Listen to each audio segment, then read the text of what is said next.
Smart hybrid schooling system. बेटा आपको पता है कि आपके बोर्ड का एग्जाम बिल्कुल सामने है, तो उसमें क्या है कि आप लोगों को मैंने पहले भी वीडियो बना के भेजा हुआ है और उसमें आप लोगों को ये देखना था कि कौन कौन से क्वेश्चन जो है कि 2 मार्क्स के हैं, 3 मार्क्स के हैं, उनकी साइज क्या होगी, डायग्राम हम कैसे बनाएंगे, है ना।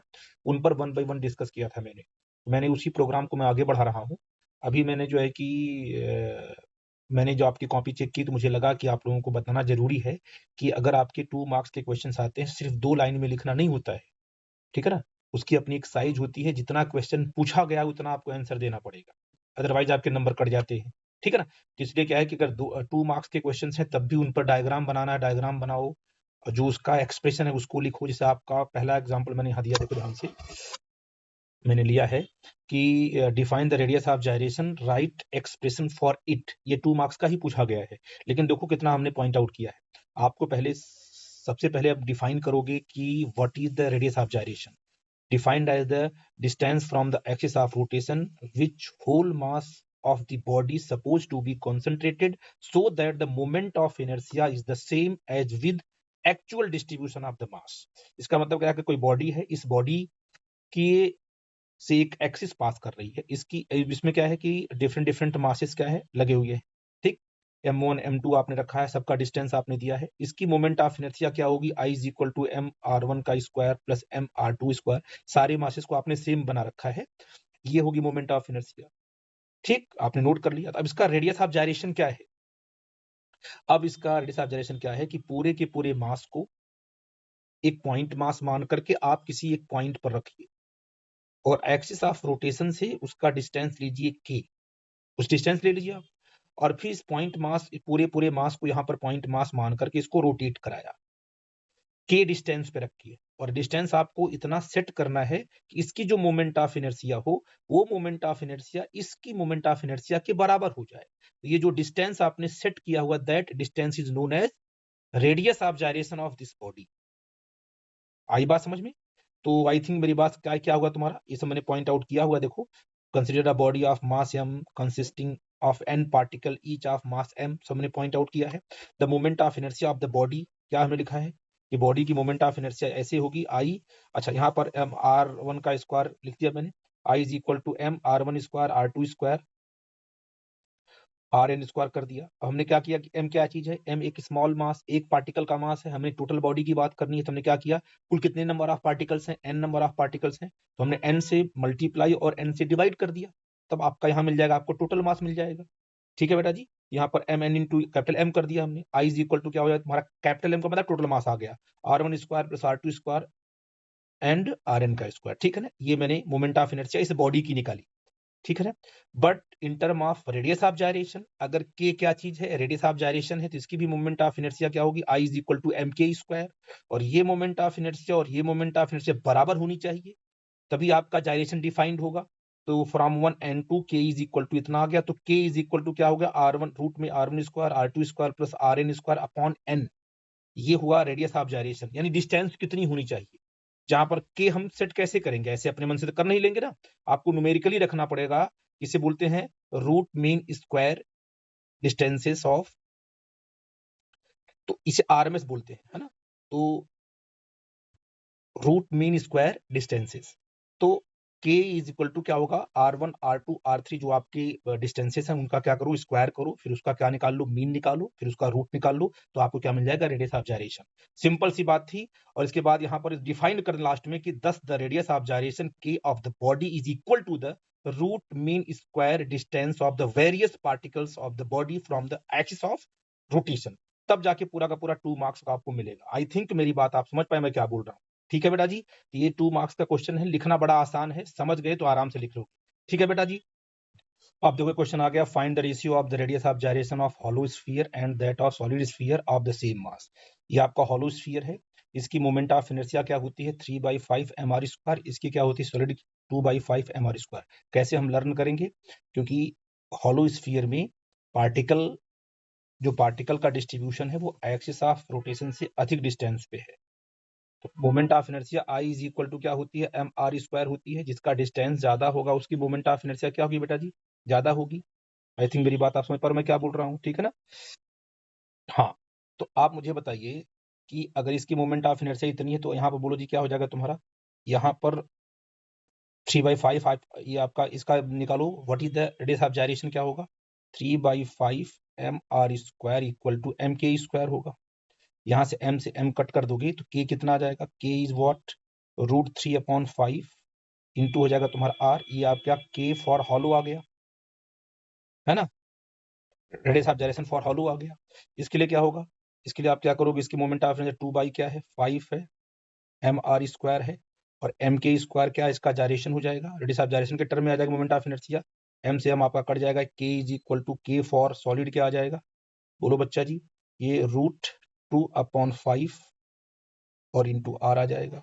अब मुझे बताओ कि KH/KS कितना होगा, है ना, तो रूट ये 3/5 इंटू में रूट क्या हो जाएगा 5/2, और r से तो r कट जाएगा, आपका उल्टा हो जाएगा ना, आपका ये KS जो है ना उल्टा हो जाएगा, 5 हो चला, तो यहाँ से क्या होगा तुम्हारा 5 से 5 कटेगा, ये आपका आ जाएगा √3/2, यानी radius of gyration for hollow and solid का जो रेशियो बनेगा वो √3/2 बनेगा। सिंपल, अगर फॉर्मूला पता को आपको कैलकुलेट कर लोगे, ऐसे न्यूमेरिकल बोर्ड में आते हैं, ध्यान देना इस बात का, ठीक है बेटा जी। अब देखो हमने निकाला है question number 7, define the static friction, है ना, और क्या है आपका स्टैटिक फ्रिक्शन है, define the static friction, limiting friction, है ना, and which of them self adjusting force of friction, जो सेल्फ एडजस्ट करता है उसको बोलते हैं स्टैटिक फ्रिक्शन, अपने आप को एडजस्ट करता रहता है। तो फ्रिक्शन को मैंने डिफाइन किया है, देयर इज नो नीड कि मैं आपको समझाऊं, आपको पता होगा फ्रिक्शन क्या है। Friction is the opposing force that set up between the surfaces of contact when a body slide or tends to, ये लिखना जरूर, tends to slide on the surface of the other body. Friction opposes the relative motion, एक word जरूर है, friction opposes the relative motion. यहाँ मैंने बनाया surface, और ये जब फोर्स आपने कितना लगाया, F लगाया, तभी फ्रिक्शन आपका यहाँ डेवलप होगा, ठीक है ना। तो मैंने बोला कि स्टैटिक फ्रिक्शन क्या है, when the body have tendency to move over other body, अगर एक बॉडी आपकी रखी गई, यहाँ पर देखो ध्यान से, इस बॉडी पर हमने क्या लगाया, जब तक हम फोर्स नहीं लगाएंगे तब तक स्टैटिक फ्रिक्शन नहीं आएगा। अब मान लो ये फोर्स कितना है, ये मान लो फोर्स आपका 10 न्यूटन है, सॉरी ये नहीं, अब मान लो कि यहाँ जो यहाँ पर फोर्स, अब यहाँ पर जो फ्रिक्शन डेवलप हुआ, मान लो जो फ्रिक्शन की वैल्यू लिमिटिंग फ्रिक्शन मान लो 10 न्यूटन है, ये लिमिटिंग फ्रिक्शन, इतनी पूरा फ्रिक्शन कितना 10 न्यूटन है। आपने जब इसको 1 लगाओगे ना, तो क्या 10 न्यूटन डेवलप होगा, यहाँ पर नहीं, यहाँ होगा 1 न्यूटन। जितना फोर्स लगाते जाओगे उतना फ्रिक्शन डेवलप होता जाएगा, बिना फोर्स लगाए फ्रिक्शन डेवलप नहीं होगा। तो direction is opposite to tendency of motion, ठीक। सेल्फ, इसे क्या बोलते हैं, सेल्फ एडजस्टिंग फ्रिक्शन बोलते हैं। Maximum value of static friction, static friction की मैक्सिमम वैल्यू क्या होगी, लिमिटिंग फ्रिक्शन के बराबर होगी। तो आपने स्टैटिक फ्रिक्शन को डिफाइन कर दिया, आई बात समझ में, डेफिनेशन लिखो, उसको डिफाइन करो, पॉइंट्स लिखो, डायग्राम भी आप पॉइंट आउट कर दो, दिमाग में बात आपको होनी चाहिए मैं क्या बोल रहा हूँ, ठीक है ना। अब लिमिटिंग फ्रिक्शन क्या है, लिमिटिंग फ्रिक्शन क्या है, स्टैटिक फ्रिक्शन की, मान लीजिए आपने फोर्स लगाते गए, जब आप पहुंच जाओगे, मान लो आपने कहा ना, जब पहुंच गए आप कितना 10 न्यूटन पे, और लिमिट यहाँ पर स्टैटिक फ्रिक्शन की लिमिट कितनी है, बोलो 10 न्यूटन है। जब आप F is equal to 10 newton लगाओगे, तब ये यहाँ पर सारे के सारे इंटरलॉक टूट जाएंगे, ब्रेक हो जाएंगे, तो बॉडी जस्ट मूव कहेंगे, बॉडी मूव नहीं करेगी, उसमें कोई एक्सेलरेशन नहीं होगा, लेकिन उसके पास क्या होगी, वही स्टार्टिंग होगी, बॉडी जस्ट स्टार्ट, चलेगी नहीं ना, चलेगी नहीं, वो जस्ट स्टार्ट करेगी लिमिटिंग के। हाँ, इसके ऊपर अगर आपने कर दिया कि भाई 10.1 कर दिया, तो बॉडी आपकी मूव कर जाएगी, ठीक है ना। तो लिमिटिंग पे क्या होता है, जस्ट स्टार्ट होता है, बॉडी आपको मानती है कि वो रेस्ट में ही है, तो स्टैटिक फ्रिक्शन की वो लिमिट होती है। इसलिए क्या है कि लिमिटिंग फ्रिक्शन को डिफाइन किया मैंने, the maximum value of static friction which comes into play of a body just start moving over the surface of the body is called the limiting friction. Limiting friction proportional to क्या है, normal reaction, आपको पता है इसका wait जितना ज्यादा होगा ना, देखो ध्यान से, अब यहाँ पर रख दिया आपने, इसका वेट क्या है, mg अधिक होगा, जितना इस पर mg लगेगा उतना इस पर नॉर्मल रिएक्शन लगेगा, ठीक है ना, और जितना अधिक mg होगा उतना अधिक इंटरलॉकिंग यहाँ होगी, जितना अधिक इंटरलॉकिंग होगी वहां उतना अधिक क्या तुम्हारा लिमिटिंग फ्रिक्शन होगा, है कि नहीं है। जितनी मजबूती से दोनों के आपस में इंटरलॉक होंगे, ऐसे पकड़ देंगे, जितना जितना जैसे मान लीजिए ऊपर से बॉडी है, बॉडी आपने ऊपर रखा, ये देखो इंटरलॉकिंग, वेट बढ़ा तो इंटरलॉकिंग बढ़ेगी, और इंटरलॉकिंग बढ़ती गई, स्ट्रांग हो गई, जितना इंटरलॉकिंग होगी उतना क्या होगा, उतना अधिक लिमिटिंग फ्रिक्शन की वैल्यू आएगी, है कि नहीं है। लेकिन अब बताइए, जब इसका वेट कितना है, अब वेट कैसे निकालते हैं, वेट आपका mg है, और ये निकलता किससे, नॉर्मल से, है ना। तो mg पे डिफाइन नहीं याद रखना आप लोग, बाद में इंक्लाइन प्लेन पे आप देखोगे कि mg, यहां पर mg क्या बना, नॉर्मल डायरेक्शन बना रहा है, ये नॉर्मल डिसाइड करता है कि इंटरलॉकिंग कितना ज्यादा है, ठीक है ना। तो यहां पर अगर यहां पर mg अधिक होगा तो नॉर्मल डायरेक्शन भी ज्यादा होगा, तो इंटरलॉकिंग भी क्या होगी तुम्हारी, ज्यादा होगी। तो ये जो लिमिटिंग फ्रिक्शन है वो डायरेक्ट किस पे डिपेंड करता है, नॉर्मल रिएक्शन पे, ठीक है ना। तो एफ एल इक्वल आपका प्रोपोर्शनल हो गया तुम्हारा, F L equal to mu L into N हो गया। म्यू एल क्या है, कोफिशिएंट ऑफ लिमिटिंग फ्रिक्शन, है ना। तो ये फॉर्मूला बड़ा इंपॉर्टेंट है, बार बार ही आएगा, इसको पॉइंट आउट करना, इससे प्रॉब्लम भी करनी पड़ती है। लिमिटिंग फ्रिक्शन क्या है, स्टैटिक फ्रिक्शन की या तो बराबर है या तो बड़ा माना जाएगा, ठीक है बेटा जी, क्योंकि स्टैटिक फ्रिक्शन स्टार्ट होता है जीरो से, लिमिटिंग फ्रिक्शन जो अपर लिमिट है, ये चीज हो गई। अच्छा, काइनेटिक फ्रिक्शन क्या है, जब बॉडी आपकी चल पड़ेगी, ठीक है, जब बॉडी की आपकी चल पड़ेगी तब उस टाइम पे जो फ्रिक्शन लगेगा दोनों के बीच में बोलेंगे kinetic friction.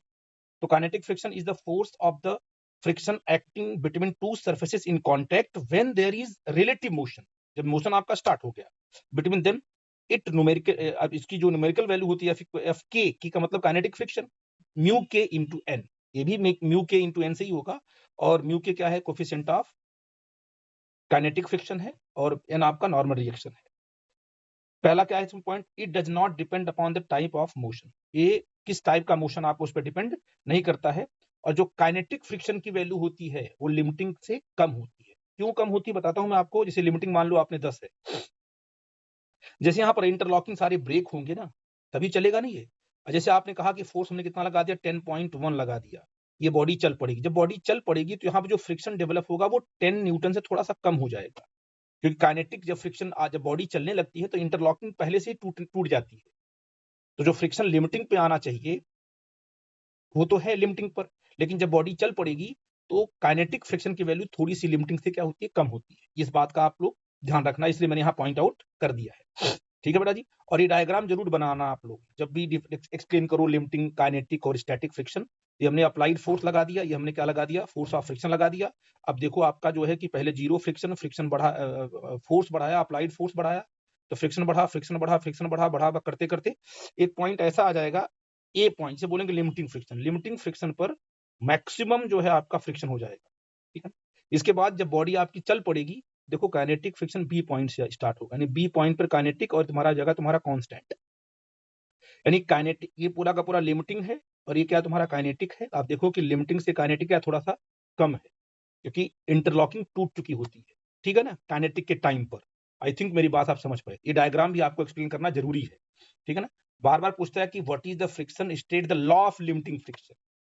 Law of friction पूछे चाहे लॉ ऑफ लिमिटिंग फ्रिक्शन पूछे तो आप इसी को एक्सप्लेन करोगे। तो फ्रिक्शन को पहले डिफाइन करो, what is the friction define कर दिया, अभी मैं डिफाइन करके आया। अब इसके लॉज हैं, the force of friction is always act opposite to the direction of relative motion of the body. जो भी बॉडी की रिलेटिव मोशन उसके अपोजिट में फ्रिक्शन काम करता है, पहला। The force of limiting friction is directly proportional to the normal reaction between the contact surfaces. बच्चे इसको नहीं लिखते हैं, मैं बार बार बोलता हूं, इसका जो मेन पॉइंट यही है, limiting friction proportional to normal reaction, formula आप बना दोगे ये, और म्यू एन क्या लिख दोगे, म्यू एल क्या लिख दोगे, म्यू एल आपका है कोफिशिएंट ऑफ लिमिटिंग फ्रिक्शन, ये पॉइंट हो गया। तीसरा क्या है, the force of limiting friction depend upon the nature of contact surfaces of two body, है ना, उनका नेचर कैसा है। जैसे ये ज्यादा रफ है तो म्यू एल की वैल्यू ज्यादा होगी, तो फ्रिक्शन भी क्या होगी, ज्यादा होगी। यानी नॉर्मल रिएक्शन पे भी डिपेंड करता है और फ्रिक्शन के नेचर पे भी डिपेंड करता है, ठीक। The force of limiting friction is independent of the area of the contact of surfaces. याद रखना कि जो एरिया अगर बड़ा कर दोगे तो फ्रिक्शन पे कोई फर्क नहीं पड़ेगा, बिल्कुल फर्क नहीं पड़ता। मतलब फ्रिक्शन एरिया ऑफ कॉन्टैक्ट पे डिपेंड नहीं करता है। कई बार ये आपसे न्यूमेरिकल में पूछा गया है, आपसे एमसीक्यू में पूछा गया है, ठीक है। लेकिन विस्कोसिटी जो होती है, जो एयर जो फ्लूइड फ्रिक्शन होता है, वो एरिया पर डिपेंड करता है, लेकिन सॉलिड फ्रिक्शन एरिया पर डिपेंड नहीं करता है। इन सब चीजों को आप लोग ध्यान देना, ठीक है बेटा।